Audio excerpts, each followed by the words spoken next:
Charles E. Alexander, in his book Memories of Orchard, relates that for a short time, a small Catholic church was located on the north side of Highway 20, about 2.5 miles east of Orchard.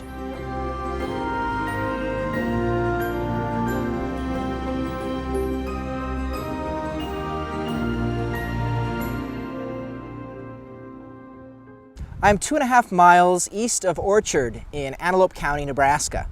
For a very brief time, a small Catholic church was located on the north side of Highway 20, not far from this location.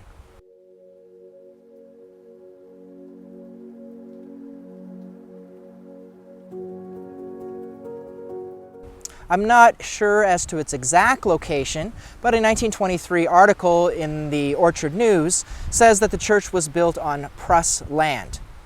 On a 1922 map, a year before the church was built, this land was indeed owned by Mary Pruss. And the church was probably a bit further south behind me, between where I am and the highway.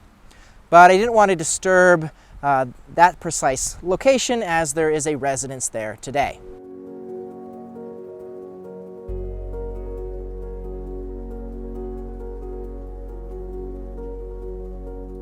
The Orchard News article from August 24th, 1923 says, "The first of the week, a large number of members of the Catholic Church were busy hauling material 3 miles east of town, where they commenced the erection of a new church, which will be 26 feet by 28 feet, and is being built for temporary use." Though I doubt that they knew just how temporary this church would be.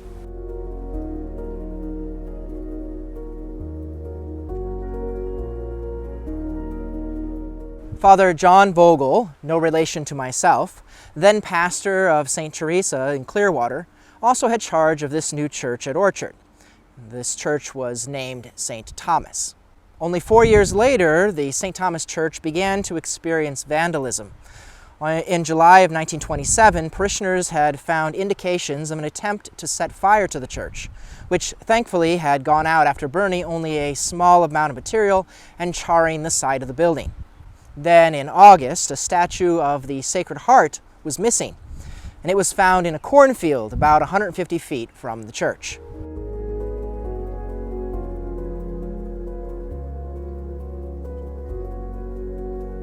Then tragedy struck on September 27, 1927.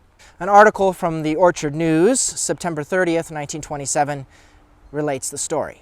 The Catholic Church, 2.5 miles east of Orchard, came near burning down Tuesday evening of this week, only for the efforts of a large number of people, including members of the fire department, who went out and extinguished the blaze by the use of chemicals.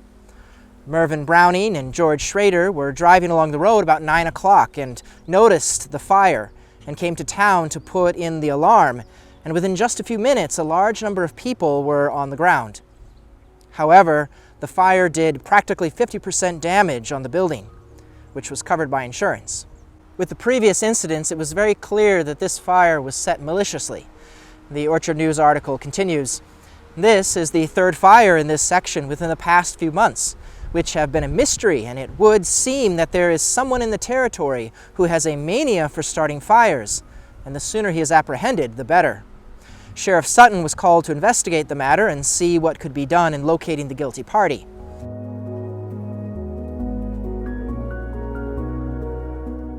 After looking over the premises, he found tracks of 2 persons going west from the church through a cornfield, and at the end of the field came out to the road, which was about 30 rods from the church.